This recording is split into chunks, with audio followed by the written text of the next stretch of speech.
भारत के राजनीतिक इतिहास में जुलाई का महीना उपराष्ट्रपति पद पर बैठे व्यक्तियों के लिए शुभ नहीं रहा है, क्योंकि हाल ही में हमने देखा कि भारत के उपराष्ट्रपति जगदीप धनखड़ ने अपने पद से इस्तीफा दे दिया और उन्होंने इसके पीछे मुख्य कारण अपने खराब स्वास्थ्य को बताया। लेकिन शायद आपको जानकर हैरानी हो कि अभी तक जुलाई के महीने में ही भारत के 3 उपराष्ट्रपति अपना कार्यकाल पूरा किए बिना ही इस्तीफा दे चुके हैं। हालांकि इन इस्तीफों के पीछे वजह अलग अलग रही।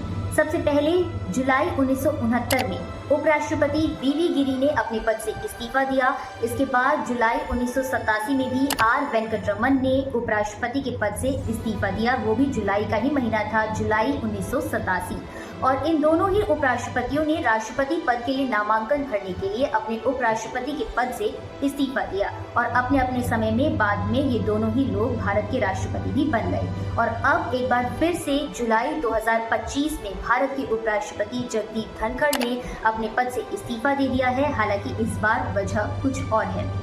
उपराष्ट्रपति जगदीप धनखड़ अगस्त 2022 में भारत के उपराष्ट्रपति बने थे और अभी उनका कार्यकाल वर्ष 2027 तक था। लेकिन अब उपराष्ट्रपति का पद खाली हो गया है, इसलिए उपराष्ट्रपति के पद के लिए दोबारा से चुनाव कराए जाएंगे और उपराष्ट्रपति का पद खाली होने से अब राज्यसभा के सभापति का पद भी खाली हो गया है, क्योंकि उपराष्ट्रपति राज्यसभा के सभापति भी होते हैं और जब तक ये चुनाव नहीं हो जाता है उपराष्ट्रपति का, तब तक राज्यसभा के उपसभापति ही राज्यसभा का संचालन करेंगे। संविधान के 324 के तहत उपराष्ट्रपति का चुनाव कराने की जिम्मेदारी भारत के चुनाव आयोग की होती है।